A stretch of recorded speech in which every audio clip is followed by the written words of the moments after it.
트럼프 대통령이 지상군 투입을 예고하는 발언을 하면서 이란 전쟁의 긴장감이 더욱 고조되는 상황입니다. 한편 사망한 이란 최고 지도자 하메네이의 후계자로 차남인 모스타바 하메네이의 선출이 유력하다라는 외신의 보도도 이어지고 있는데요. 자세한 이야기 백승훈 한국외대 중동연구소 전임연구원, 문성무 국가전략연구원 통일전략센터장과 이야기 나눠보겠습니다. 어서 오십시오. 네, 안녕하십니까. 네. 자, 트럼프 대통령이 일단 더 큰 게 온다 이렇게 예고를 하기도 했고 저희가 조금 전에 이제 보도로도 전해드렸습니다만 탄약 비축량이 사상 최고다, 영원히 전쟁을 할 수 있다. 이 이야기를 지금 어디까지 믿어야 되는 걸로 보십니까? 이게 뭐 지상군을 파견할 수도 있다, 뭐 이런 얘기 모든 것들이 어떻게 보면 불확실성을, 이란 입장에서는 불확실성을 키워서 좀 흔들려고 하는 심리전이라고 보시면 될 것 같습니다. 예. 왜냐하면 탄약이 무제한 있다라고 하는 거에는 좀 어폐가 있는 것이 예. 물론 공격 무기는 그럴 수도 있을 수 있습니다. 그러나 요격탄이라고 하는 그러니까 그 미사일 방어 체제에 사용되는 그 미사일들은 수량이 그렇게 무한대가 있지 않거든요. 네. 그래서 이번 사태에 우리 그 방산주들이 되게 올라갔던 이유도 그런 것들도 다 있는 겁니다. 그래서 지금 뭐 이야기하는 대로 지금은 전시 상황이기 때문에 이란 쪽도 그다음에 미국 쪽도 다들 그 메시징을 관리를 하고 있는 상태입니다. 그러니까 이란 쪽에도 하고 국내 사람들 그리고 동맹들에게도 다 메시징을 하는 관계에서 나오는 거기 때문에 액면 그대로 받아들이면 안 되고 행간과 그런 것들을 읽어야지 진짜 실제 그 능력들이 미국과 이란이 가진 능력을 분석할 수 있을 거라고 저는 생각합니다. 예, 지금까지의 펼쳐진 전쟁의 양상은 뭐 인터넷을 끊는다거나 통신망을 교란한다거나 이런 사이버전이나 아니면 우주전 같은 양상이 전개가 됐는데 지금 미국에서는 지상군 투입이 필요하다고 좀 보십니까? 어떻게 좀 보세요? 이제 지상군이 투입이 되려면 이제 그 전쟁의 목표가 명확해야 되거든요. 예. 지상전을 투입하지 않으면 목표 달성이 불가능하다라는 판단이 있었을 때 이제 지상군 투입을 결정하는 것인데 지금 트럼프 대통령이 최초에 4주 내지 5주를 언급한 걸로 봤을 때는 지상군 투입을 염두에 두지 않았었던 걸로 생각을 해요. 처음부터는. 다만 지금 하메네이를 제거하고 그다음에 이란 내에 특히 지금 하메네이 정권에 반대하는 그런 국민들이 그동안 많이 있었잖아요. 예. 시위도 굉장히 강력하게 일어났었고 그렇기 때문에 이런 상황의 변화를 봐가면서 아마 이란이 쉽게 미국이 원하는 그런 결과를 얻을 수 있겠다고 생각을 했는데 의외로 이란의 저항이 만만치 않거든요. 특히 호르무즈 해협이라든지 예. 그다음에 미군 기지가 주둔하고 있는 주변에 있는 아랍 국가들을 타격함으로써 사실 미국에게 상당히 상처를 주고 있고 또 미국 국민들 내부에서도 왜 쓸데없는 짓을 했어? 라는 그런 부정적인 여론이 일어나니까 이 트럼프 대통령으로서는 할 수 있는 모든 카드를 당원해서 예를 들어서 시기적으로 언제까지도 할 수 있다. 그다음에 지상전까지 투입할 수 있다. 나는 지상전 투입에 대해서 울렁증이 없다라는 얘기를 할 정도로 따고 하는 것은 제가 볼 때는 아마 우리 백 교수님도 말씀하셨습니다만 여러 가지 목적을 염두에 둔 그런 발언이 아닐까라는 생각을 하는데요. 이런 얘기는 했습니다. 여론이 안 좋은데 그랬더니 트럼프 대통령이 나는 여론을 가지고 결정하는 게 아니다. 국가안보 목표와 전략에 따라서 하는 것이다. 그런 얘기를 했는데 지금 제한적으로 지상군을 투입할 가능성을 완전히 배제할 수는 없겠습니다만 지금은 좀 쉽게 투입을 결정하기는 이르지 않냐 하는 생각이 듭니다. 아직은 뭐 이르긴 하지만 정말로 만에 하나 지상군을 투입하게 되면 양측 모두 피해를 크게 입는 거는 지금 불가피한 상황인 거잖아요. 네, 맞습니다. 그래서 방금 말씀해 주셨지만 이 군사 작전, 그래서 지상군을 파견하게 된다면 그 장기적으로 주둔하는 그 군사 작전이 아니라 제한적인 어떤 목표가 확실한 그런 작전을 수행하기 위한 지상군 파견이 될 겁니다. 여기서 목표라면 뭐 핵시설 제거겠죠? 핵시설, 요인 암살, 아니면 소위 말해서 그 군부 지휘 통제소 이런 것들의 확보가 되겠죠. 자, 이렇게 지상군 투입 가능성을 시사하긴 했지만 그 결정이 쉽지는 않아 보입니다.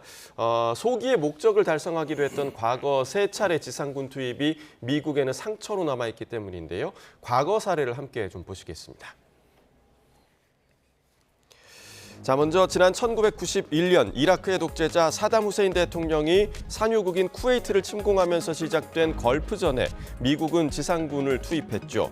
그 결과 이라크군은 쿠웨이트에서 철수하긴 했지만 147명의 미군이 희생이 되고 이라크의 후세인 독재 체제는 그대로 유지됩니다. 자, 그리고 10년 후 미국에선 9.11 테러가 발생합니다. 조지 부시 당시 미국 대통령은 테러와의 전쟁을 선포하고 알카에다의 수장 오사마 빈 라덴이 머물고 있던 아프가니스탄에 지상군을 투입합니다. 그로부터 10년 후 오사마 빈 라덴이 사살됐지만 꼬박 20년이 진행된 전쟁의 결과는 미국의 바람과는 달랐습니다. 무려 2조 3천억 달러의 전쟁 비용과 미군 2,400여 명을 포함한 17만여 명의 희생자, 또 다시 탈레반이 통치하게 된 아프가니스탄의 모습은 미군 철수의 씁쓸한 단면이었습니다. 또 2003년 대량 살상무기 개발 의혹을 이유로 시작된 이라크 전쟁도 크게 다르지 않았습니다. 독재자 사담 후세인 정권을 축출하는 데에는 성공했지만 8년 동안 지속된 전쟁으로 인한 2조 달러의 전쟁 비용, 또 미군 4,500명 희생은 뼈아픈 상처로 남았습니다. 자, 안 그래도 이번 이란 공격에 대한 미국 내 여론이 좋지 않은 상황에서 과거 사례만 보아도 득보다는 실이 더 클 수 있는 지상군 투입을 감행할 수 있을지 트럼프 대통령의 결정에 관심이 모아지고 있습니다. 자, 이제 지금 보셨듯이 과거 지상군 투입 사례가 사실 성공 사례라고 볼 수 있는 게 없는 것 같습니다. 지난 그 3번의 전쟁 좀 어떻게 회상하십니까? 3번의 전쟁 중에 걸프전은 성공적이었다고 볼 수 있죠. 왜냐하면 그 목표는 극명했습니다. 그 이라크의 쿠웨이트 침공이었기 때문에 예. 이들을 쫓아내고 그다음에 미국이 나가고 심지어 그 전쟁을 시도했던 사담 후세인을 그대로 남겨두었거든요. 예. 그러니까 성공적인 군사작전, 목적을 이룬 군사작전이라 할 수 있는데 말씀 주신 것처럼 2001년, 2003년은 어떻게 보면 늪에 빠져버리게 된 것이거든요. 그래서 전쟁은 한 달도 안 되는 짧은 시간에 다 전쟁 개시 후에 승리를 했지만 그 이후에 계속해서 치안 유지. 왜냐하면 주둔군을 보내기 시작한다면 그냥 단순히 이건 전쟁 어떤 그 싸움을 승리하기 위한 것이 아니라 치안, 그다음에 그 안정화를 같이 하는 그런 작전들을 같이 해야 되는데 예. 그 과정에서 다양한 희생자가 많이 나왔고 이 모든 국가 재건이라고 하는 과정에서 벌어지는 일이기 때문에 자칫 잘못하다는 미국이 국가 재건의 비용까지 대야 되는 그런 상황에 빠질 수 있는 그런 상황이라서 2001년, 2003년 다 결과가 좋지 않고 많은 미국의 돈을 사용할 수밖에 예. 없게 되었죠. 이런 과거 사례들이 있는데도 불구하고 나름 미국에서는 이제 지상군 투입의 정당성을 확보하기 위해서 과거와는 다르다 이런 얘기를 하고 있는데 과거와 도대체 뭐가 다른 겁니까? 예, 그러니까 이제 지금 말씀해 주셨습니다만 지상군 투입, 그래서 지금 아프간이라든지 또 이라크 전쟁에서 사실 이런 얘기를 해요. 결과를 평가할 때 이게 성공한 전쟁이냐 예. 실패한 전쟁이냐라는 거 평가가 상당히 조심스럽긴 한데 실제 보면 아프간도 그렇고 전술적으로는 승리를 했죠. 초기에서 목적을 달성을 했지만 예. 결국 정권을 교체하고 그 나라가 정말 미국의 미국을 향하는 친미적인 그런 상황으로 바뀌지 않았기 때문에 결과적으로는 전략적으로는 실패했다. 이제 이런 얘기인데 저는 트럼프 대통령이 미국을 다시 위대하게 마가라고 하는 구호를 내걸고 예. 대통령이 됐고 최근에 발표한 미국의 국가안보 전략이라든지 국방 정책, 국방 전략서를 보면 사실 미국은 이제 세계 경찰 역할 안 하겠다. 그리고 아메리카 대륙 그리고 이제 중국 견제하는 데 집중하겠다라고 얘기를 했는데 실제 하는 행동은 지금 좀 그 전략과는 조금 달라 보이거든요. 근데 이제 무엇보다 중요한 것은 미국의 판단, 특히 트럼프 대통령의 판단은 늘 미국의 국익입니다. 그러니까 이렇게 하는 것이 미국의 국익, 조금 좁혀 말하면 본인의 이익, 예. 이제 그런 거라고 볼 수 있는데 트럼프 대통령이 내세운 것 중 하나가 뭐냐면 중동의 평화예요. 그러니까 중동에서 평화를 깨뜨리는 요인을 제거하는 것. 이게 이제 중요한 목표 중에 하나인데 그게 이제 이란의 핵이거든요. 그렇기 때문에 이란 핵 문제를 해결하기 위해서 작년에는 정말 서지컬 스트라이크라고 하는 그 12일 전쟁이라고 하는 것을 작년에 했었고 근데 참 궁금한 건 뭐냐면 작년에 다 제거했다고 그랬는데 예. 아직 남아 있어가지고 해결이 안 된 거란 말이죠. 그래서 이번에도 목표를 분명히 했죠. 핵. 이걸 날릴 수 있는 운반 수단. 예. 그다음에 위협할 수 있는 군사 능력. 요걸 제거하는 게 목표다라고 하는데 이걸 제거하는 데서 필요하면 지상군도 투입할 수 있다. 이제 이런 얘기거든요. 그러니까 결국 이것을 제거하는 것이 중동의 평화와 미국의 국익에 그게 유리한 것이고 미국 국민을 지키는 일이다라고 하는 확신에 기초해서 하는 것이라면 이것은 정당한 것이다. 아마 이걸 트럼프 대통령이 강조하고 있는 것이 아니냐 저는 그렇게 생각이 듭니다. 그리고 이제 트럼프 대통령이 계속해서 주장하고 있는 게 그러니까 민주당 출신 대통령들의 그런 유화적 정책 이것 때문에 이란의 핵 위기가 고조됐다. 그러니까 이걸 지금 명분으로 삼고 있는 것 같거든요. 이 얘기는 좀 어떻게 듣고 계세요? 그거는 좀 약간 정치적인 수사라고 생각을 합니다. 왜냐하면 부시 대통령이 처음 이란에 핵 활동이 있다라고 발견한 것은 부시 행정부 때였거든요. 예. 그건 공화당 대통령 때였는데 그때도 계속 이란 핵은 발전이 되고 있었던 거거든요. 그래서 뭐 오바마 대통령 때문에였으면 3년 전에 핵을 가졌다라고 하는 것은 조금 전제가 조금 맞지 않고 실제 벌어지지 않는 일을 갖고 하는 좀 약간 정치적 수사 공세라고 보시면 될 것 같습니다. 예, 지금 뭐 이란에서도 저항이 상당한 상황이고 지금 이란과 뜻을 같이 하는 뭐 초승달 벨트, 저항의 축 이런 그런 군사 단체들에서도 지금 저항을 하고 있는 상황인데 이런 단체들이 예전 같지 않다 이런 평가도 있는데 이런 평가에 대해서는 좀 어떻게 좀 보세요? 많이 약해졌죠. 왜냐하면 헤즈볼라 같은 경우는 그 삐삐 예. 작전으로 중간 관리들이 다 날아간 상황이고 그다음에 그 최고 지도자였던 나스랄라도 다 사살이 된 상태입니다. 그래서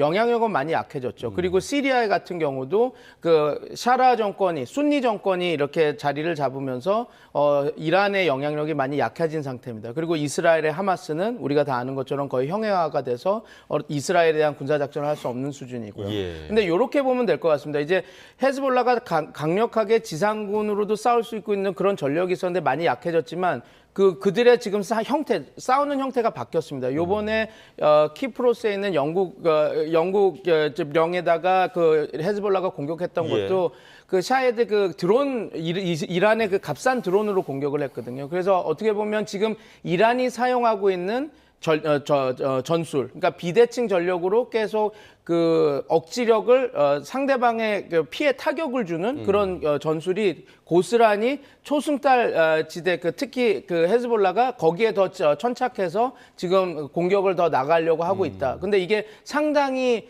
효과적인 타격을 입힐 수 있는 전술이거든요. 예. 그래서 지금 이스라엘도 지금 레바논에 대한 공습을 다시 시작했고 지상군도 이란이 아닌 레바논에 파견해서 우리가 이런 그 비대칭 전력 사용하는 것을 조금 우리가 억제하겠다라고 얘기가 나오는 것이 그겁니다. 그래서 결론적으로 말하면 약화는 됐지만 그들의 공격 전술이 그 비대칭 전력을 적극적으로 이용하는 전술이 됨으로써 조금 어떻게 보면 다루기가 조금 까다롭게 되고 있다. 그렇게 보시면 될 것 같습니다. 예. 자, 그런가 하면 이번에 그 미국이 하메네이를 제거할 때 사용했던 그런 무기들을 미 중부사령부에서 또 25가지 무기를 공개를 했더라고요. 이렇게 공개한 이유가 좀 어디에 있다고 보십니까? 예, 결국 미국은 이란의 어떤 그 위협 요인을 제거하기 위한 모든 수단을 다 가지고 있다. 그리고 그 모든 수단을 이번에 사용했을 뿐만이 아니라 앞으로도 계속 사용할 수 있다라고 하는 것을 이란과 전 세계에 보여줌으로써 예. 이란이 지금 저항을 하고 있는데 그다음에 이제 하메네이가 제거된 상황에서 이란은 절대 항복 불가 결사항전을 지금 다짐하고 있고 특히 미국의 치명적인 그 아픔이라고 할 수 있는 미군 기지들 타격하고 미군 기지가 주둔하고 있는 그런 나라들에 대한 공격을 지금 퍼부음으로써 트럼프 대통령을 어렵게 만드니까 우리는 이런 역량을 가지고 있다. 특히 이제 뭐 B-1B라든지 예. B-2 폭격기 이런 거는 미국만 가지고 있는 거거든요. 뭐 B-1B 아시지 않습니까? 죽음의 백조라고 얘기하잖아요. 예. 그래서 북한이 도발을 하면 제일 먼저 뜨는 게 B-1B입니다. B-1B는 속도가 빠르고요. 스텔스 기능을 가지고 있어서 잡히질 않습니다. 거기에다가 막대한 뭡니까 폭약을 싣고 위력이 막강하기 때문에 예. 그래서 이제 그 트럼프 대통령도 얘기를 했고 미국이 하는 얘기는 이제 본격적인 공격이 아직 되지도 않았다. 이제 진짜 무서운 파도를 보게 될 것이다라고 얘기하는 것은 예. 이제 더 이상 저항하지 말고 우리가 원하는 방향으로 핵 내려놓고 대화의 자리로 나와라라고 하는 의도가 담겨져 있다고 생각합니다. 예. 자, 미국에서도 이제 본격적인 공격이 시작되지 않았다고 얘기를 하고 있고 네. 또 이란도 아직 첨단 무기를 쓰지도 않았다, 건들지도 않았다 이렇게 주장을 하고 있는 상황인데 그러면 이란에서 주목할 만한 무기는 좀 어떤 무기가 있을까요? 뭐 초음속 그 탄도미사일이 있긴 한데요. 예. 지금 근데 이것도 당연히 문제가 있습니다. 그러니까 이 초음속 미사일이 당연히 그 아이언돔이나 미사일 방어 체제로 막기가 힘든 그런 예. 미사일은 맞긴 맞는데 요격이 좀 힘든가요? 요격이 예. 힘든 미사일 체계죠. 그러나 이 미사일도 손으로 던지는 것이 아닙니다. 그러니까 그 발사대가 있어야 되고 발사 기지들이 있어야 되는데 지금 그렇죠. 트럼프 행정부가 발사대, 발사 기지들은 찾는 족족 지금 타격을 하고 있거든요. 예. 저장은 많이 돼 있지만 그 무기를 실제 날릴 수 있는 그 시설들이 파괴되고 있어서 그 강도가 조금 이란이 주장하는 것보다는 조금 우리가 생각할 부분들이 있다. 그렇게 보시면 될 것 같아요. 예. 지금 뭐 이제 또 주목되고 있는 부분이 그러니까 미국 그 이란이 지금 중동 지역의 여러 나라들을 좀 공격을 하고 있는데 그 중에 하나가 이제 아랍에미리트가 있습니다. 근데 아랍에미리트군이 미사일 방공망을 가동했고 이때 우리가 만든 천궁2가 투입됐다고 하더라고요. 그러니까 실제 요격률도 상당히 좀 좋은 것으로 알려져 있더라고요. 예, 그러니까 지금 우리 천궁2의 요격률은 그동안 시험 과정에서 굉장히 정확도가 높다는 건 이미 정평이 나 있고요. 예. 그렇기 때문에 이제 이 아랍에미레이트도 구입을 했고 사우디도 구입을 했고요. 그러니까 이번에 아랍에미레이트 측에서 천궁2가 몇 퍼센트의 명중률을 가지고 있다라고 콕 집어서 말한 건 아니지만 예. 그 아랍에미레이트의 방공망은 천궁2도 있고 미제무기 그다음에 러시아제도 일부 있습니다. 전체적으로 보면 90에서 95, 6%의 명중률을 가지고 있기 때문에 결국 우리 천궁2의 명중률이 이번에 검증이 된 것이고 우리 국산 무기의 우수성이 다시 한번 실전에서 예. 활용이 됐다고 하는 점은 앞으로 뭐 그저께 이 코스피 지수가 떨어졌지만 방산주는 예. 올라갔다고 하는 것이 이 영향이 또 있지 않을까 하는 생각을 합니다. 예. 자, 이란 내부 얘기를 좀 해보도록 하겠습니다. 지금 하메네이가 사망하면서 그러면 하메네이의 후계자는 누가 될 것인가 이 부분에도 관심이 모아지고 있었는데 하메네이의 차남이 지금 후계자로 검토되고 있다 이런 보도가 나오고 있더라고요. 어떤 인물입니까? 네, 근데 이제 일단 말씀드리기 전에 예. 이게 반정부 매체에서 이제 나온 거라서 좀 약간 그 이란의 지금 행태를 비판하는 쪽에서 나온 거기 예. 때문에 우리가 조금 더 유보하면서 지켜봐야 되긴 한데 예. 모스타바라고 하는 인물은 뭐 말씀 주신 대로 그 카메네이의 차남이죠. 근데 공식적인 행보를 많이 했다라기보다는 은둔형으로 그 안에서 실세처럼 움직였던 그런 사람입니다. 예. 조용히 움직였던 사람입니다. 근데 지금 한 가지 그 큰 문제점은 모스타바라고 하는 인물이 아들이거든요. 예. 카메네이의. 근데 우리가 이슬람 혁명을 한번 복기해 보면 이슬람 혁명이 그 왕이 세습하는 이런 말도 안 되는 그것을 철폐하겠다라고 해서 혁명을 일으켰는데 지금 카메네이의 아들을 왕위를 계승하듯이 세습이네요. 이렇게 세습하게 예. 되는 모습이라서 다들 그렇지 않을 거다, 그렇게 하진 않을 거다라고 이야기들을 많이 했었습니다. 오히려 어떤 지도자를 세우고 카메네이는 어떤 조력자로서 실세로서 이렇게 움직이는 그런 걸 할 거다라고 생각을 했는데 지금 카메네이가 사망을 하면서 조금 그 분위기가 바뀐 건 사실입니다. 왜냐하면 그 모스타바는 지금 자식, 아내 그리고 아버지까지 죽은 상황이거든요. 예. 그러면 저는 이런 인문학적인 얘기는 별로 안 하려고 하는데 시아파라고 하는 그 종교가 예. 시아 알리라고 어떻게 보면 그 알리의 후손을 따르는 그런 종교거든요. 예. 그 4대 칼리파. 근데 그 알리라고 하는 그 4대 칼리파의 그 후손들이 순니파에 의해서 카르발라에서 엄청난 참극을 당해서 다 살해가 됩니다. 그래서 그걸 기리기 위해서 아슈라 축제라고 해서 자기네들이 이제 몸을 막 상처를 내면서 그걸 기리겠다라고 하는 거거든요. 근데 어떻게 보면 그때 그 후세인 시아 알리를 뭐랄까요, 애도하는 그 아슈라 축제와 같은 그런 서사가 모스타바에게 만들어진 겁니다. 지금 펼쳐지고 있는 거예요. 그래서 그 서사 때문에 오히려 또 그리고 지금 어찌됐건 우리가 강하게 미국의 압박에도 굴하지 않고 하메네이의 아들이 또 최고 지도자가 돼서 끝까지 싸울 것이다라는 그런 상징적인 요소가 있어서 지금 또 최고 지도자가 되지 않을까라고 하는 그런 분석들도 있긴 한데 아까 모두에 말씀드렸던 것처럼 이렇게 된다면 혁명의 기치였던 세속 정부, 이런 왕정 이런 거에 반해서 이랬던 거네요. 혁명이 똑같이 자기네들도 똑같이 그 최고 지도자를 계승한다라는 여신이 있어서 과연 모스타바가 진짜 최고 지도자가 돼야 될지는 조금 더 지켜봐야 될 일이라고 생각합니다. 그러면 그 하메네이의 가족들이 지금 다 모스타바의 가족들이 다 죽은 상태인데 이 차남은 어떻게 지금 살아남은 걸까요?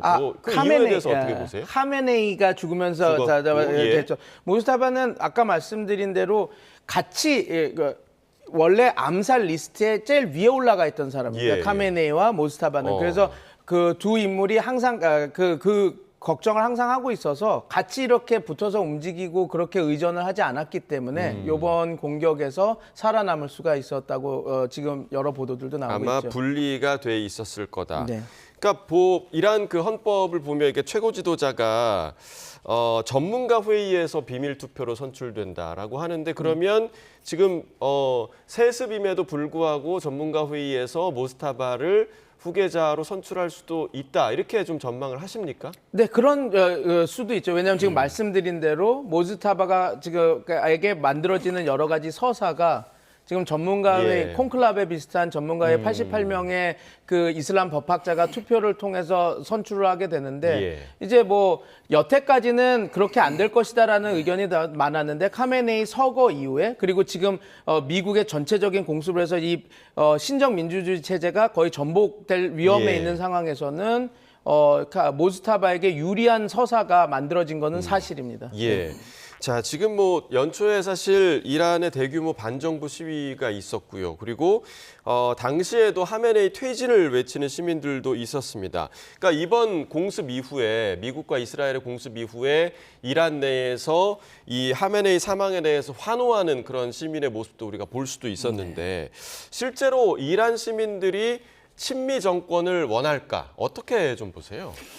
뭐 실제 여론조사 결과가 딱 통계로 나온 게 없기 때문에 단정적으로 말씀을 드리기는 어렵습니다만 지금 보면 이란 내부에서도 상당히 의견들이 엇갈리고 있고 그래서 하메네이를 추종하는 사람들도 있고 거기 하메네이의 어떤 이 실정으로 인해서 이란 국민들이 겪고 있는 여러 가지 어려움들을 해결하기 위해서는 이 정권은 종식돼야 된다. 그래서 심지어는 팔레비 전 그 왕조를 선호하는 그런 움직임들도 그동안 보도가 되지 않았습니까?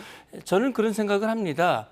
이란이 당장은 종교 지도자를 잃었고 신정 최고 지도자를 잃었고 지금 충격이 엄청 크기 때문에 이렇지만 저는 먼 이란의 어떤 미래, 이란 국민의 어떤 안녕이나 복지 또 중동의 평화 이런 것들을 생각을 한다면 지금 백 교수님 말씀하신 대로 그런 하메네이를 세습을 하는 것이 과연 이란 이 미래에 유리한 것일까? 또 이란 국민들이 그런 걸 원하고 거기에 협조할 것인가 하는 부분에 대해서는 좀 물음표가 있어요.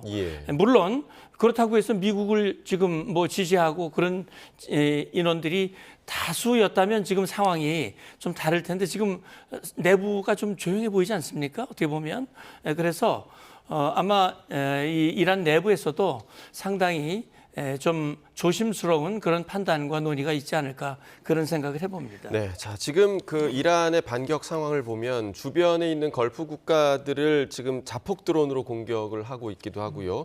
생각보다 정유 시설을 그 타깃으로 공격을 많이 한다고 하더라고요. 아무래도 호르무즈 해협 봉쇄와도 연결될 수 있는 부분이 아닐까 생각이 드는데 지금 주변국들이 공격을 받고 있는 상황을 좀 어떻게 좀 분석하고 계십니까? 이게 어떻게 보면 이 전쟁을 멈춰줘라고 하는 아주 절박한 호소라고 저는 보고 있습니다. 예. 왜냐하면 이 정유 시설을 공격한다라는 것은 미국에 대한 직접 타격은 아니거든요. 미국의 그리고 지금 이란이 미국과 이스라엘의 그 방어 체제를 뚫고 관통을 못 하고 있습니다. 공격을 못 하고 있습니다. 그럼 이 상황에서 이란이 택할 수 있는 카드는 미국에 대한 공격은 계속하되 상징적으로 그렇지만 전쟁의 비용을 계속 늘리는 거죠. 그래서 주변국들의 피해를 이제 극대화해서 주변 사우디, 카타르, UAE, 쿠웨이트 이런 국가들이 미국에게 로비를 해서 이제 그만 멈추자. 우리 이거 이러다가 다 힘들어진다라고 하는 그런 우회적인 그런 호소를 하게 이렇게 예. 만들기 위해서 하는 겁니다. 그래서 아까 소장님께서도 말씀해 주셨지만 이게 장기전으로 갈 것이다 이런 얘기 두 세력이 지금 말로는 엄청나게 끝까지 싸울 것처럼 얘기하고 있지만 지금 이런 이란의 그 전술 행태를 봐도 그 주변국을 때린다라는 것은 전쟁을 계속하겠다라는 게 아니라 빨리 트럼프에 가서 좀 말려줘, 끝내줘 이런 예. 사인을 보내고 있는 것이기 때문에 그런 의미에서 왜 지금 저렇게 정유 시설 왜냐하면 그게 가장 그 주변국들 입장에서는 가장 뼈 아프고 가슴 그쵸. 아픈 지점이거든요. 예. 그렇기 때문에 그렇게 공격을 함으로써 빨리 이 전쟁을 멈춰줘라고 하는 그런 메시지를 미국에 계속 압박을 가할 수 있게 하는 하나의 전술이라고 보시면 될 것 같습니다. 네, 그 압박의 이제 큰 부분 중에 하나가 바로 호르무즈 해협일 텐데 봉쇄를 선언을 한 상황이고 지금 뭐 여러 협박도 이어지고 있는 상황입니다. 호르무즈 해협의 현재 상황 좀 어떻게 보고 계십니까? 예, 그러니까 이제 이미 이란의 혁명 수비대가 그런 선언을 했고 일부 피해들이 나타나고 있지 않습니까? 미국의 배가 피격을 당해서 인명 피해가 발생을 했고요. 여기에 대해서 이제 트럼프 대통령은 이란의 해군력을 무력화시키겠다라는 그런 목표를 가지고 타격을 했고 실제 11척의 함정을 무력화시켰다. 예. 해군력을 제거했다라고 얘기를 하고 있지만 아직은 호르무즈 해협에 대한 그 위협이 지금 뭐 해소되지는 않은 거거든요. 그래서 트럼프 대통령이 내놓은 카드가 이제 첫째는 이 미국 배들의 이동을 미국 해군이 호송을 하겠다. 예. 안전하게라고 하는 것이 한 가지고 그다음에 이제 그 배들이 호르무즈 해협으로 통과하는 거에 대해서는 보험사들이 보험을 안 해주겠다 그러니까 결국 많은 배들이 묶여가지고 가지를 못하니까 예. 트럼프 대통령은 국제금융개발공사를 통해서 여기에 대한 어떤 보험 보증을 제공하겠다라는 카드를 얘기함으로써 지금 아까 백 교수님 말씀대로 주변국들의 정유시설을 공격하면 유가가 올라가면 미국 경제에도 치명타를 입힐 수 있고 그렇다면 트럼프 대통령이 지금 A라는 목표를 달성하려고 그러다가 더 큰 위험을 당할 수도 있고 이제 그런 것이기 때문에 호르무즈 해협도 그 중에 하나거든요. 정유시설 공격과 호르무즈 해협 맞죠.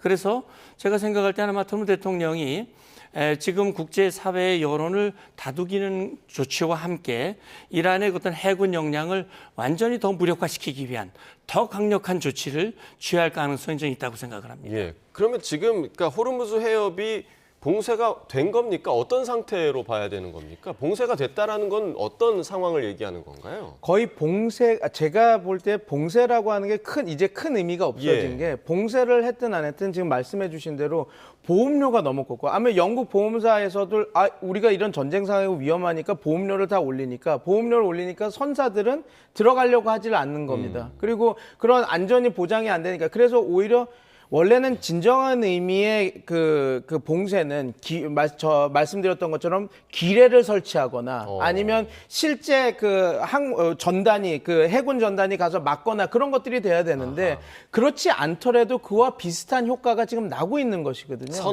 선언만으로도. 그리고 그거에 따라서 보험료가 올라가고 이런 모든 것들 때문에 거기다가 지금 정유시설도 때리고 이란은 그렇게 때리면서 어찌됐건 봉쇄와 비슷한 효과들을 지금 내고 있는 상황이라서 지금 뭐 봉쇄가 됐느냐 안 됐느냐는 아주 큰 변수는 아닌 지금 상황으로 흘러가고 있습니다. 예, 지금 이 상황에서 이제 중국이요, 이란의 지금 절대 우방국인 상황인데 중국이 이란을 지지한다 이렇게 선언을 했습니다. 중국의 이런 선언은 또 어떤 변수로 작용할 수 있을까요? 어떻게 보세요? 저는 뭐 물론 심리적으로 중국이 이란을 지지하고 뭐 이란으로부터 원유의 대부분을 가져오고 있고 어떻게 보면 이란의 생명줄이라고 중국과 이란이 서로 간에 도움을 주고받는 그런 상황이라고 볼 수 있는데 저는 이번 상황을 보면서 국제사회가 굉장히 냉정하다라는 생각이 듭니다. 그러니까 이란이 저렇게 중국에 도움을 주고 러시아에게 도움을 주고 사실상 동맹과 같은 그런 관계를 유지했지만 중국과 러시아가 실제 군사적으로 이 도움을 줄 수 없는 거거든요. 지금 뭐 러시아는 러시아대로 우크라이나 전쟁에 지금 묶여 있고 중국도 내부 상황이 굉장히 복잡하거든요. 더군다나 미국과 관세 전쟁을 휴전입니다만 치르고 있고 지금 자칫 잘못하면 중국 또 굉장히 어려움에 처할 수 있거든요. 이제 양회가 곧 열립니다. 최대 정치 행사가 지금 예정돼 있고 그렇기 때문에 이 시진핑 주석이 이란을 지지한다라고 말은 했지만 그걸 행동으로 옮겨서 이 미국의 군사 행동을 저지하거나 하는 이런 행동으로 가지는 않을 거거든요.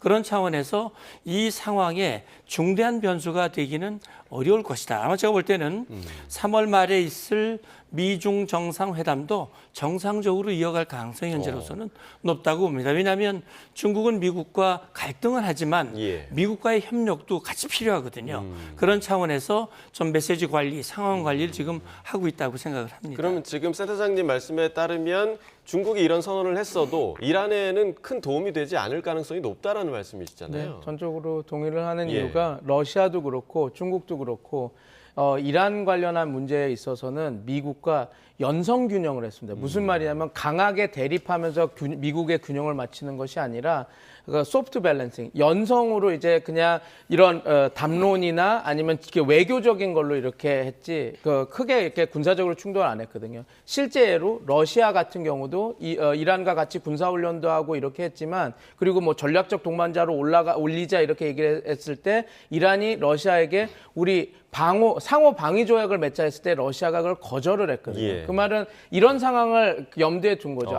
우리가 상호 방위 협정을 잘못 맺었다가 이런 상황이 벌어지면 이란이 벌어졌을 때 러시아도 자연스럽게 개입을 해야 되는 상황이니까 그걸 안 하고 있었던 거거든요. 그래서 지금 그 소장님이 말씀하신 거랑 배를 같이 하는 그래서 이게 어떤 선언적인 얘기, 그 다음에 외교적인 담론으로서의 어떤 역할을 할 수는 있겠지만 실질적인 이 상황을 변화시킬 변수가 될 수는 없다. 이렇게 보면 될 것 같습니다. 자, 지금의 이 이란 사태를 북한은 지금 어떤 시각으로 바라보고 있는가? 이 부분도 좀 우리나라 입장에서는 또 중요한 부분이 아닐까 생각이 드는데 북한의 핵 개발 수준이 이란과는 지금 차원이 다른 상황이죠. 어떻게 분석하고 계십니까? 이란은 그동안 뭐 핵 개발을 한다고 했지만 뭐 재처리를 한 건 아니고요. 우라늄 농축의 수준을 조금씩 높인 겁니다.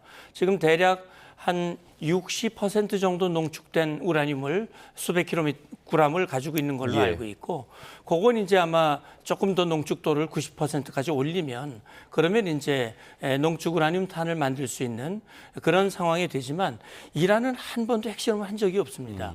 그런데 북한은 핵실험을 6번을 했거든요. 그렇기 때문에 지금 북한은 플루토늄을 재처리를 해서 플루토늄을 추출해서 플루토늄 탄도 만들었고 그다음에 우라늄 탄도 만들었어요. 그래서 최소 50개에서 많으면 120개 이상 가지고 있다. 뭐 한 번도 검증하지 않았기 때문에 개수는 정확치 않습니다만 그래서 지금 이 북한의 핵 개발 상황이 그렇고 그다음에 물론 ICBM을 한 번도 정상 각도로 발사한 적이 없어서 미국을 직접 때릴 수 있는 역량을 가지고 있는지는 아직 검증이 안 됐어요. 만약에 북한이 미국을 직접 때릴 수 있는 역량을 갖는 순간 저는 이란과 똑같은 상황이 될 수도 있다고 봅니다.